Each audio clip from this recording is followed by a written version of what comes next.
Sorry, baby. she says, coming out of the dark to smile at him. Got stuck in the bathroom.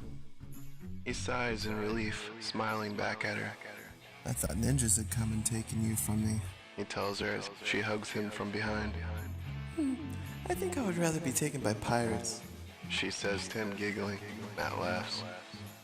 After supper, they lay in bed together. He kisses her neck, sending energy into her body. He closes his eyes and begins falling into an energy-filled cosmos. Hundreds of strange images fill his head. Matt sucks on her neck. He sees the top of someone's head in his mind's eye. He watches as they look to and fro beneath them. Then they look up.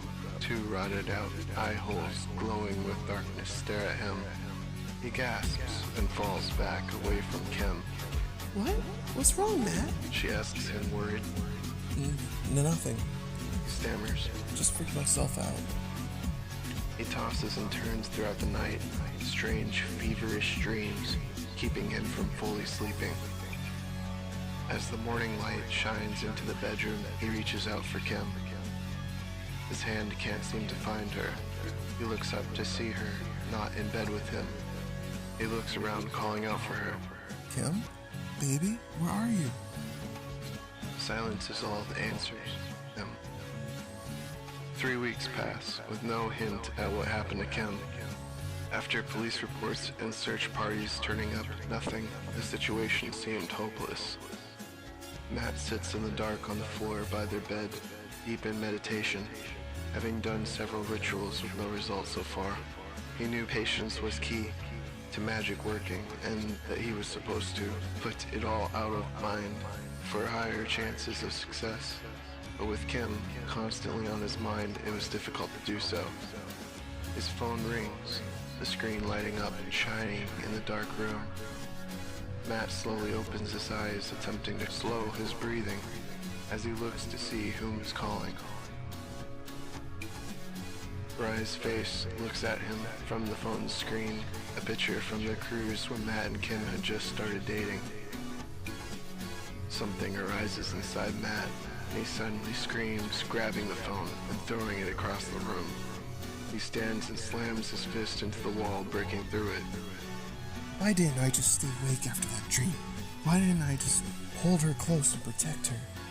He yells out, falling to his knees and crying, memories of Kim bubbling forth to torment him. After a few minutes, his phone starts ringing again from where he threw it. He looks up, wiping his eyes to see it sticking halfway out of the wall, screen covered in cracks but Rye's face still visible. Matt sighs and stands up to take the phone out of the wall from where it was embedded, looking at it a moment before answering. What is it? Matt asks, trying to keep the aggravation out of his voice. I was worried about you. No one has seen you in a while. Rise responds from the phone. I'm fine. Matt says, clicking end call and tossing the phone onto the bed.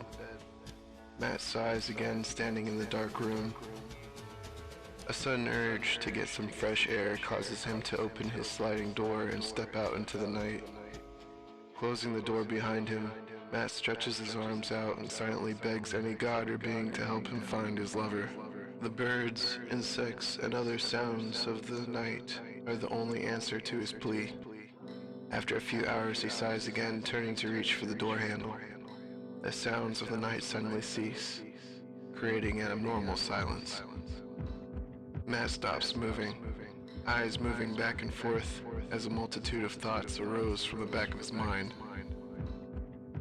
He begins to turn to look around when a strange voice from behind stops him. Don't turn around. Information I have about your beloved will disappear with me if you do. Matt feels cold dread mixed with hope climbing up his spine. He resists the urge to turn. It is good to know how to refrain your human urges to find her. You must travel to Chrysalis to seek out a man named Zidon. This man is about to seek out a hidden castle where your beloved awaits. How do you know this? Matt asks, hopeful yet doubtful, given how bizarre the situation was. Surely someone wasn't pulling a prank on him, having seen the news about Kim on TV, the Indicium, or newspaper. You'll have need of this. The voice says. I'll leave it behind you. What is it? Matt asks. You can turn around now. The voice whispers in his ear. Matt whirls around, ready to fight, only to see a stone artifact hovering in the air before him. He hesitates a moment before reaching out his left hand to grasp the object. It is immediately released from whatever was suspending it, and he almost drops it.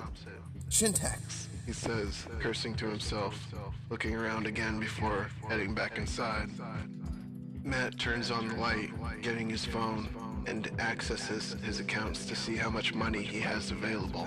Not enough to travel to Chrysalis, that's for sure. Matt mutters to himself. He curses again, wishing he had worked more or been born rich to afford the trip. He falls back onto his bed and stares at the ceiling. Matt realizes he is still holding the artifact. Turning it around in his hand above him, he studies it. Strange, intricate symbols and runes adorn the stone object.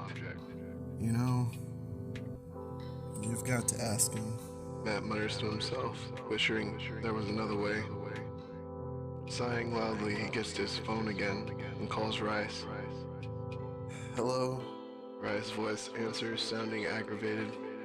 Matt looks at the object in his hand again, stalling a moment, then says, I need your help.